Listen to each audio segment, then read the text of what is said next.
Hingga kini proses rekapitulasi suara KPU masih terus berjalan. Terhitung sejak Kamis 22 Februari, sudah ada 9 partai yang lolos ambang batas parlemen.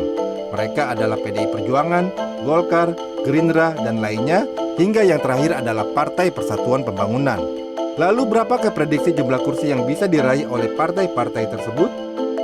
Sesuai Undang-Undang Pemilu, suara sah setiap partai politik yang memenuhi ambang batas perolehan suara dibagi dengan bilangan pembagi satu dan diikuti secara berurutan oleh bilangan ganjil. Jika jumlah kursi DPR sebanyak 580 buah, dengan demikian diprediksi PDI Perjuangan kebagian jatah sekitar 116 kursi, Golkar 109 kursi, Gerindra 97 kursi, dan seterusnya. Dengan sebaran jumlah kursi demikian, maka tak ada satupun partai yang mendominasi parlemen. Ini akan membuat partai-partai ini punya bergening posisi yang sama gitu di parlemen, ya.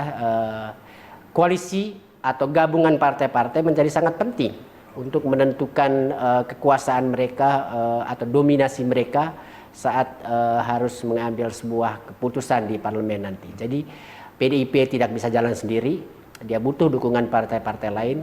Kalau dia berada di oposisi, itu artinya dia punya kepentingan untuk menjaga partai-partai yang sekarang tidak mendukung 02, gitu ya, itu tetap berada di luar sebagai oposisi. Dari 9 partai yang lolos ambang batas, 4 diantaranya merupakan pengusung pasangan Prabowo Gibran yang saat ini unggul dalam hitung cepat. 5 partai lainnya merupakan partai pengusung Anies Mohaimin dan Ganjar Mahfud.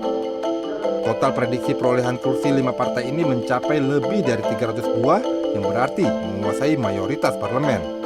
Dengan komposisi ini, dalam beberapa hari ke depan, kemungkinan akan terlihat lobi-lobi dari partai untuk bergabung ke koalisi masing-masing.